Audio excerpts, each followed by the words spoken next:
It's that time again. Welcome back to Metal Based Mondays.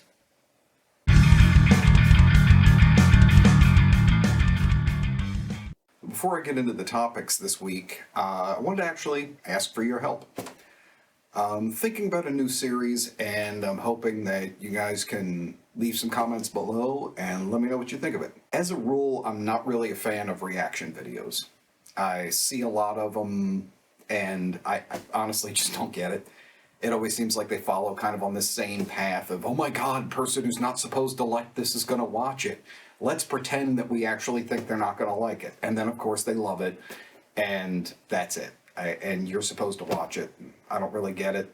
And if they can wind up crying and utterly moved by the end of it, then that's somehow a big bonus.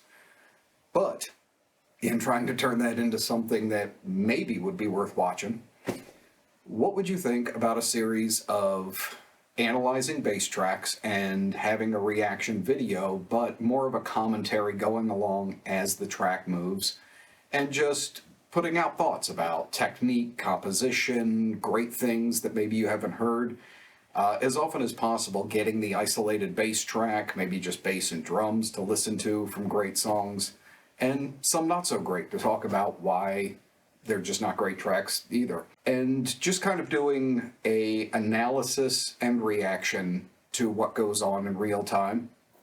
And I'd probably start off with something a bit more famous, tracks that are well known, and then if it has legs, I could see about moving into more obscure material. Would you be into something like that?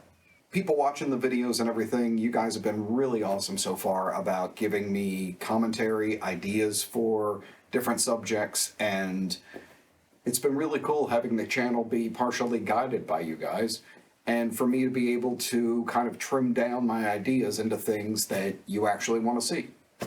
So let me know what you think on that, and let me know what artists you think would be good up front. Again, I'd probably go with somebody more popular in the initial ones to see how it goes, and then move out to some things that maybe I think you might want to hear but haven't heard before, or suggestions from lesser known artists that just, sometimes a surprise to toss in and go, here's something none of us are really familiar with.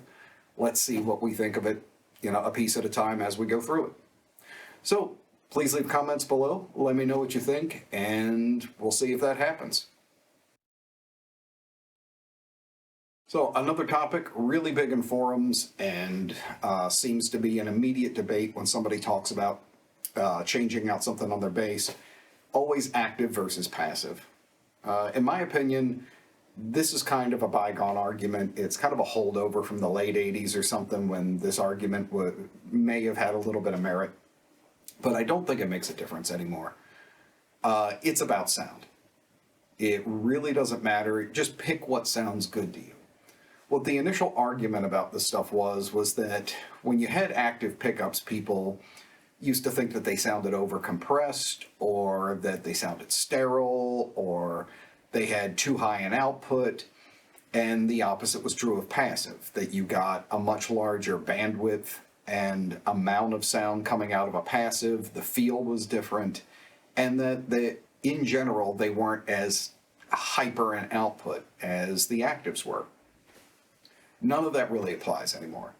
I've played active pickups that have had, what you might call a more clinical sound, but I've also had newer ones, like, say, the X Series EMG, that have much more headroom in them and don't have that really heavily compressed sound that people usually stereotype active pickups with.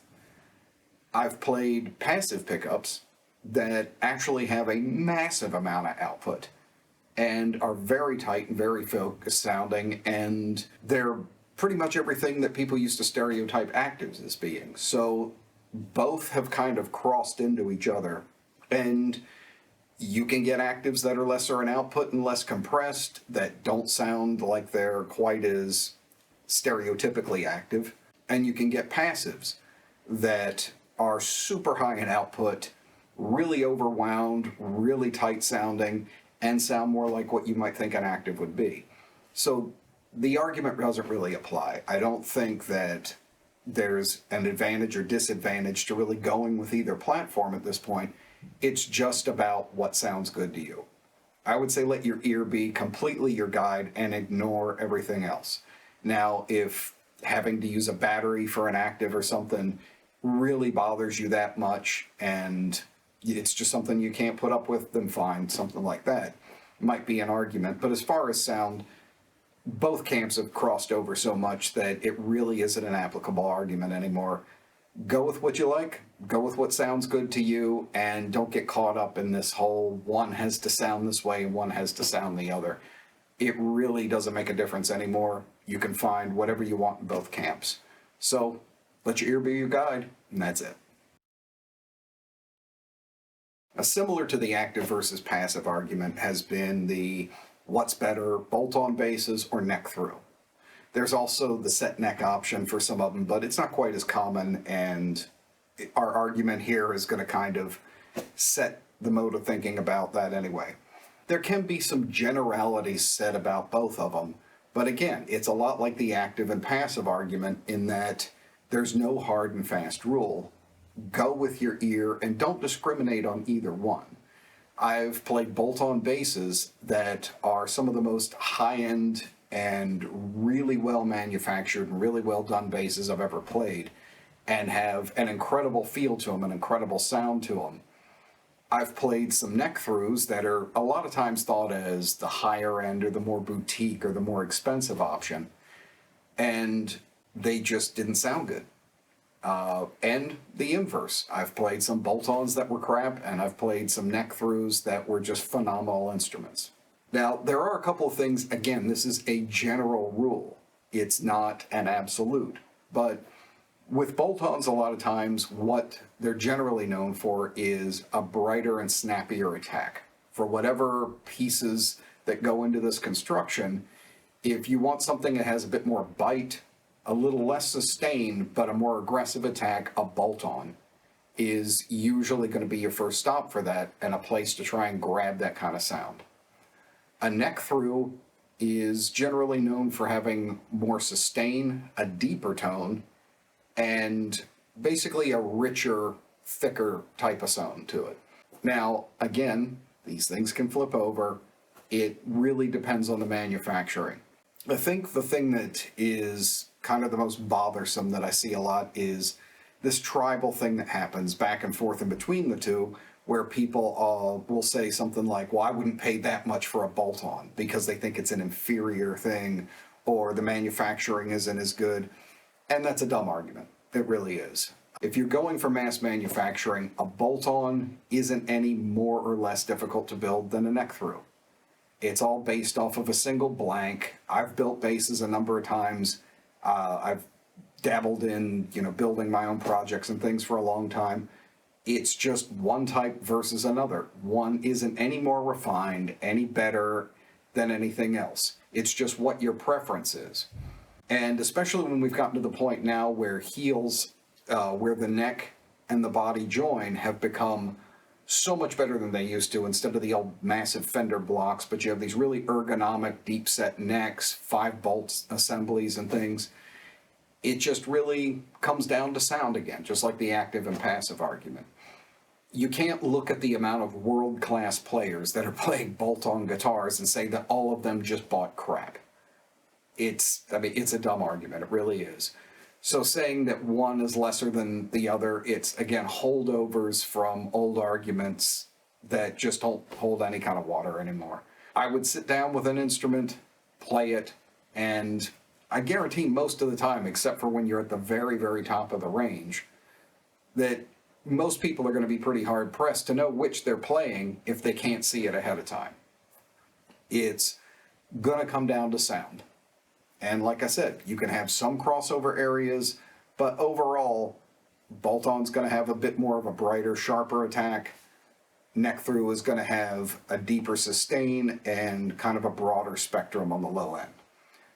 That's about it. You just go with what plays the best to you, and whatever the builder has put together that they feel is the way their instrument should be showcased and how their ergonomics function.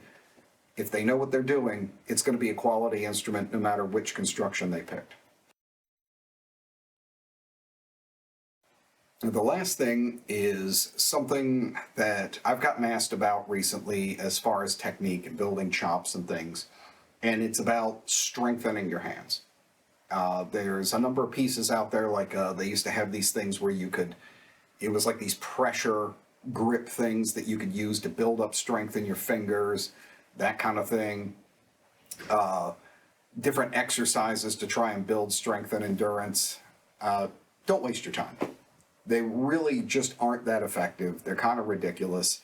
And you're dealing with incredibly small muscles in here. It's not like you're going to pump these fingers up to be Schwarzenegger level or something. You're looking more for fluidity anyway. You're not trying to rip the string off the bass. Massive strength isn't going to help you. It's dexterity and just overall fluency with your muscles being able to react quickly and efficiently, and that just takes practice. I used to do different exercises away from my bass to try and help things, but it was more to just get that kind of motor memory going and have my hands just in shape just from continually doing something that was like what would be applied to my bass. One of the things I noticed when I had a driving job for a long time, and it took me away from being able to practice as much, is in a lot of upholstered seats, you have a bead that goes around the seam of where the bottom and half fabric attaches on a car. That bead, a lot of times, is roughly about the size of a medium gauge E string on a bass. Once I figured this out, this was a revelation for me in that I realized I could sit and just put my hand down in the seat with my hand like this, and I could just pluck on that thing a high resistance tight string all day. I could get my 3-finger practice in. I could do alterations. I would turn on the radio in the car, put in a CD, jump on Spotify, whatever I had at the minute, and would just use the songs as a tempo to keep going. That's the best type of strength coordination exercise you can get. It's more about something that's going to apply directly to your instrument, not some kind of bonehead muscle fitness thing that really doesn't pay off. So if you're looking for something to really benefit you away from your instrument, try and find things that apply. Even if it comes down to, like, if you're developing 3-finger, getting used to just drumming on a desk and try and get triplets and then see if you can turn it into 4s. Get used to hitting an accent, like in the 3-finger video technique that I did. I'll info card that up there. But learning to accent on the rotating forward sequence to get 4s out of 3 fingers if you're rolling, going ring, middle, index. Things like that are going to be way more effective and move you forward in advancing your playing than any of these hand grip things or the rubber balls and things like that. They might reduce some stress, so maybe that'll help. But outside of that, they're really just not worth the investment, and they're not helping you. Plus, you want to be practicing more than one thing at a time, not just strength this or that type of thing. If you're going to do it, do something that applies directly to your playing, that you get a secondary thing out of, like learning to do 4s, things like that. So try and come up with exercises on your own. There's things you can do all the time. I used to try and sit sometimes and keep a notepad with me if I had a lot of time sitting or waiting for things, or had a job where there was a lot of dead or downtime, and I would just draw grids and make maps mentally of trying to memorize the patterns going across a 2-octave scale up and down the neck. Because if you can mentally picture it, then you can play it. It's not like you have to see the fingerboard to visualize it. If you can visualize it in your head and in your memory, that recall's going to happen the second you sit down. And that's a benefit right there. If you can see a scale pattern in your head, you don't need to look at your fingerboard. So all these things are going to have way more benefit, but all these finger fitness things and these ridiculous, even weights I've seen some people put on their fingers to try and make it harder for them to play. It's a waste of money and a waste of time. Find some stuff that'll help you away from your instrument, and when you're with your instrument, just focus on real life practice and make sure it's focused, good quality time, and that's going to do way more for you than any of those type of get 30 or 40 buck out of you schemes. So save your cash, get in some real practice time. So that's going to wrap it up for this week's Metal Base Monday. Again, I really appreciate your input on the poll for this week about doing the track analysis. I hope you'll chime in and hit me with those comments below. And almost every week I have more questions to answer and more things than I can actually fit into this format, and that's amazing. I want to thank all of you that watch and subscribe. Remember to hit that subscription button, for commenting and interacting and giving me tons of new material and ideas to be able to put into it, and I hope you're enjoying it. I definitely am. So, again, that's going to wrap it up. Thanks again for watching. I'll look forward to talking to you in the comments, and I will see you next week.